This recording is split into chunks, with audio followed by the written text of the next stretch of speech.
اعوذ باللہ من الشیطان اللعین الرجیم بسم اللہ الرحمن الرحیم۔ اللہ تبارک و تعالیٰ کا شکر ہے کہ آج 5 مارچ کو میں آپ کی خدمت میں درس نمبر 65 پیش کر رہا ہوں، اور اس درس کا عنوان بھی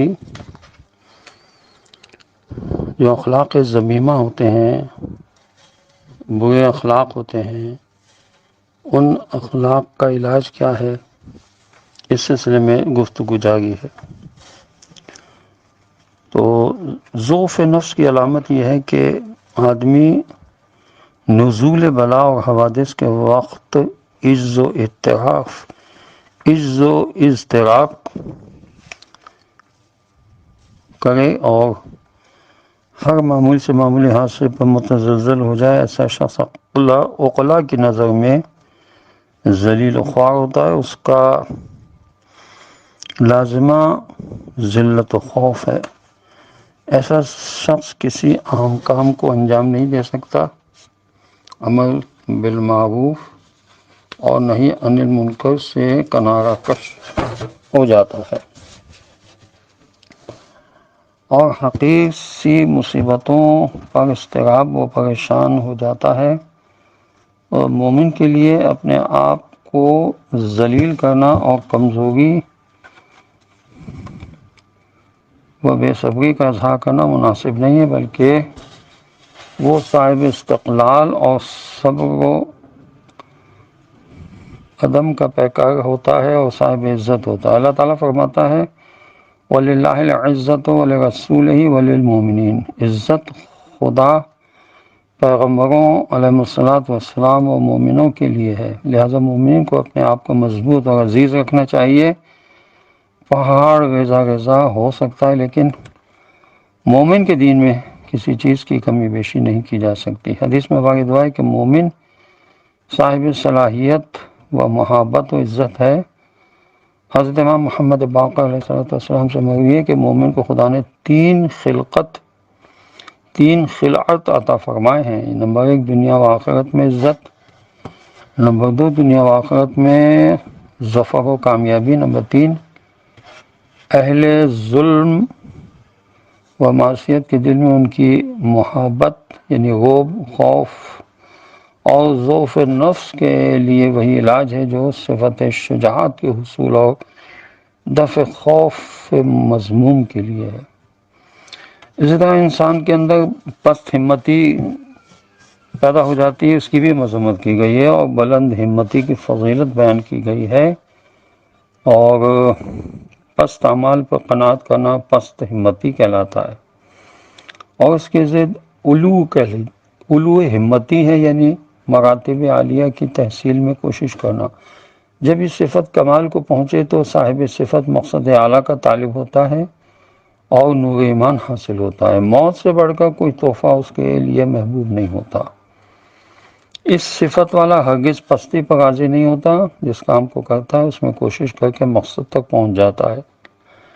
اللہ تعالیٰ فرماتا ہے وَالَّذِينَ جَاهَدُوا فِينَا لَنَهْدِيَنَّهُمْ سُبُلَنَا، جو لوگ ہماری راہ میں کوشش کرتے ہیں ہم ضرور ان کو اپنا راستہ دکھلائیں گے۔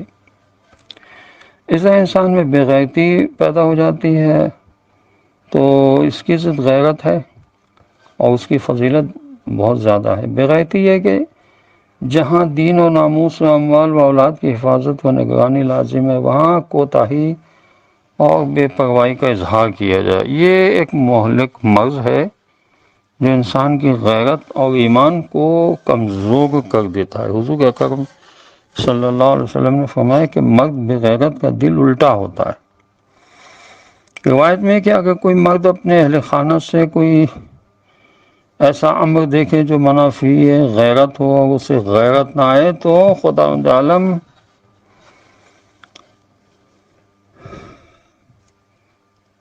ایک ملک کو بھیجتا ہے، اور یہ ایک مرغ کی صورت میں ہوتا ہے کہ جس کو قندق کہتے ہیں، وہ اس کے گھر پہ 40 روز بیٹھتا ہے، اور یہ بھی فرمایا کہ جو غیرت کو پسند کرتا ہے اگر اس مرد کی غیرت ہمیشہ بیدار رہتی ہے تو ٹھیک ہے، ورنہ وہ پرندہ جو ہے پرواز کر جاتا ہے اور اس کے سر پر آ کر بیٹھتا ہے اور اپنے پروں کو اس کی آنکھوں پر مارتا ہے اور اڑ جاتا ہے۔ اس کے بعد اس کی روح ایمان سے جدا ہو جاتی ہے اور ملائکہ اس کو دیوس کہتے ہیں۔ اس صفت مہلک کی ضد غیرت و حمیت ہے جو افضل صفات میں سے اور شجاعت و قوت نفس و قوت ایمان کی علامت ہے۔ جس میں یہ صفت موجود نہیں وہ مرد کہلانے کے قابل نہیں ہے اور نہ ایسا شخص مومن ہو سکتا ہے۔ غیرت یہ ہے کہ آدمی اپنے دین و ایمان اور عزت و ناموس کی حفاظت کرے، لیکن اس میں حد سے تجاوز کرنا جائز نہیں ہے۔ غیرت دینی کا تقاضا یہ ہے کہ دین سے بدعت کو دور کرے اور منکرین کے اعتراضات کے جواب دے، نفاذ شریعت اسلامی کے لیے کوشش کرے اور امر بالمعروف اور نہی عن المنکر کا فریضہ بے باکی سے انجام دے۔ ناموس میں غیرت کا تقاضا یہ ہے کہ اپنے اہل و عیال کے حالات سے غافل نہ ہو، ان پر کڑی نگرانی رکھے اور غیر شرعی امور سے بچائے رکھے۔ عورتوں کو کوچوں بازار میں جانے سے روکے، بے پردہ پھرنے اور نامحرم سے کلام کرنے سے بھی روکے۔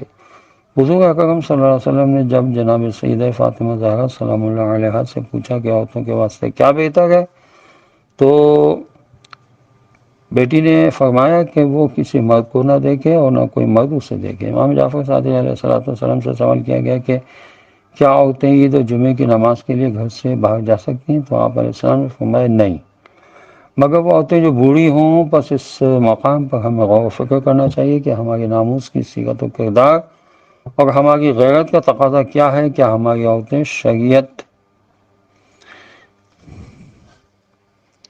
کے حدود کے اندر رہتی ہیں جس میں غیرت ایمانی و غیرت ناموس ہو؟ وہ ضرور اپنی عورتوں کو ان امور سے منع کرے گا جس میں احتمال فساد و گناہ ہو اور اس کے اندر غیرت ہو۔ صاحب غیرت پر لازم ہے کہ اہل خانہ و حرم کی حفاظت میں کسی طرح کی بھی کوتاہی نہ کرے۔ مرد غیور کے لیے سزاوار ہے کہ وہ اپنے آپ کو باوقت رکھے تاکہ عورت اس سے ڈرتی رہے اور نافرمان نہ ہو۔ اولاد کے متعلق مقتضی غیرت یہ ہے کہ ان کی صحیح دیکھ بھال کرے، غذائے حلال سے ان کی پرورش کرے، آداب معاشرت سکھائے، نیکی و بدی میں تمیز کرنا سکھائے، زیور اخلاق سے آراستہ کرے، برے صفات اور اخلاق رذیلہ کے برے نتائج اور مہلک اثرات سے اسے آگاہ کرے، بچے کو طہارت و نماز سکھائے، اصول دین و فروع دین کی تعلیم دے، تعلیمات اسلامی، حلال و حرام و واجبات و محرمات شرعی سے آگاہ کرے، واجبات کا پابند بنائے اور غیر شرعی امور سے باز رکھے، برائی سے روکے اور اظہار نفرت کرے، نیک کاموں پر اس کی حوصلہ افزائی کرے۔ جب ان طریقوں پر اولاد کی تربیت کرے گا تو اولاد صالح ہوگی، والدین کے لیے خوشی اور سعادت کا باعث ہوگی، والدین اپنی اولاد پر فخر کریں گے، لوگ بھی کہیں گے کہ کیسی صالح اولاد ہے۔ اور اگر اولاد کو صحیح تربیت نہ دی اور اس سے کوئی برا فعل سرزد ہوا تو والدین بھی بدنام ہو جائیں گے، اور والدین نے اس کی تربیت میں سستی کی تو وہ روز قیامت بھی مسئول ہوں گے۔ مال میں غیرت یہ ہے کہ مال حلال طریقے سے حاصل کرے، ناجائز طریقوں سے مال حاصل نہ کرے، زیادہ لالچی نہ بنے۔ اللہ تعالیٰ نے جس طریقوں سے حاصل کرنے اور جس طرح خرچ کرنے کا حکم دیا اسی کے مطابق مال جمع بھی کرے اور صرف کرے، نہ اسراف کرے اور نہ بخل۔ خمس اور زکوٰۃ فطرہ وغیرہ ادا کرتا رہے، کسی سائل کو خالی ہاتھ نہ لوٹائے، خود نمائی و شہرت و ریاکاری کے لیے مال صرف نہ کرے، اور مال کو خوشنود خدا کے حاصل کرنے اور آخرت کو سنوارنے کا ذریعہ بنائے۔ یہ مختصراً میں راہ سعادت جو کتاب ہے علامہ نراقی کی اس سے پڑھ رہا ہوں، اور امید کرتا ہوں کہ آپ حضرات کتاب حاصل کر کے اور اس کا مطالعہ کریں گے اور اپنے بچوں کو بھی وہ کتاب پڑھنے کے لیے دیں گے تاکہ لوگوں کے اخلاق درست ہوں۔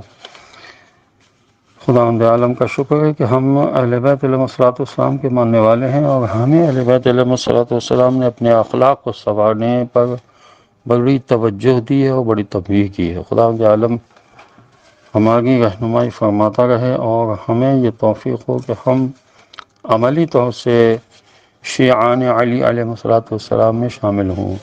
خدا امام زمانہ کے ظہور میں تاجر فرما دے اور ان کے اعوان و انصار میں شامل ہونے کی ہمیں توفیق نصیب ہو۔ وآخر دعوانا ان الحمدللہ رب العالمین، وصلی اللہ علی محمد وعلی آلہ الطیبین الطاہرین المعصومین المظلومین۔ السلام علیکم ورحمۃ اللہ وبرکاتہ۔